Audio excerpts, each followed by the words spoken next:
This is the newest tool to my collection. I just got it yesterday.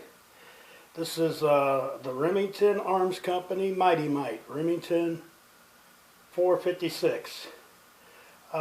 Just to note, the Remington Arms Company on their powder actuated tools, which was later sold off to Dessa, they kept the same system, but they're always, the year that the tool was introduced as part of the model number. The 450 would have been introduced in 1950. This being a 456 was introduced in 1956, and the 462 was introduced in 1962, and so on and so forth. This is a simple tool, would have been inexpensive in the day. This is also a high velocity tool, which means that there's no piston in it. There's only three components here. We have the firing mechanism, which that is the firing pin right there that you would strike with the hammer, and you can see it down inside there. It's just basically, it's like a slug, and strikes the top of the load instead of like a firing pin with a point. It just hits the whole thing.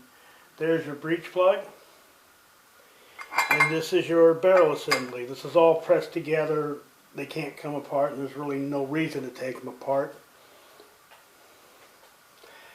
Probably no repairs done on these things. They probably were just throwaway tools.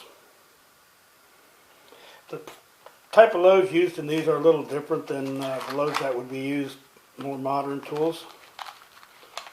They are wad loads, which basically means that they're not crimped on the top like the loads you see today. They are flat with a wad of paper holding the powder inside it. And this is a green, and that would just go into the breech plug.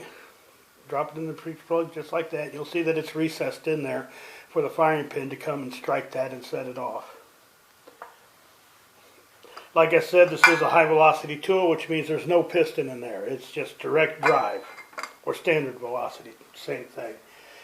If you happen to have a high velocity tool, I highly recommend that you read the operator's manual and follow all directions. They have more power than the tools that are on the market today.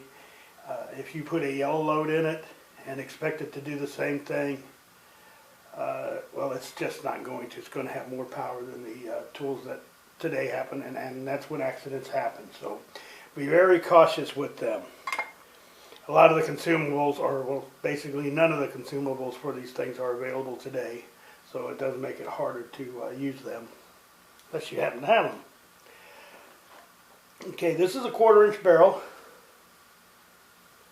This is a 3-inch pin, 1/4-inch head. I'll go ahead and load it.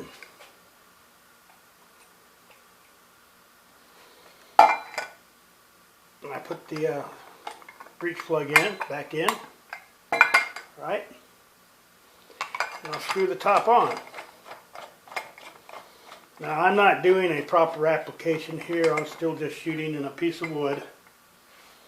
That's one of the reasons I'm using only a level green.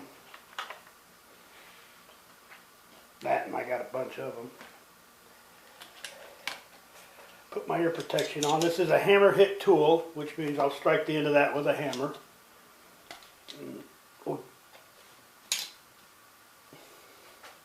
Set this, get it set to fire. I haven't quite got the hang of it, but that you just twist it down. Apparently, you go clockwise first and then counterclockwise. And the firing pin is sticking up now, and then we'll go ahead and fire it.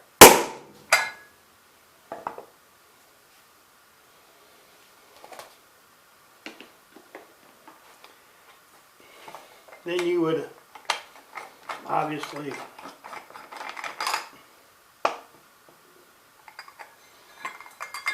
now you'll see on these high velocity tools, they'll almost all have a little rod on it someplace. This one right here, and that is for ejecting the load. So you just push it down, and the load comes right out.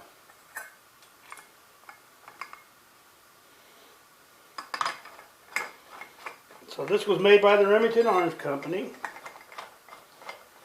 circa 456. I'm not sure if that's when this particular tool was made, but that's when the model came out. Remington was eventually sold Remington Arms eventually sold their powder actuated division to DESA Industries. Not sure when. But that's pretty much it for this one. And see what we have next.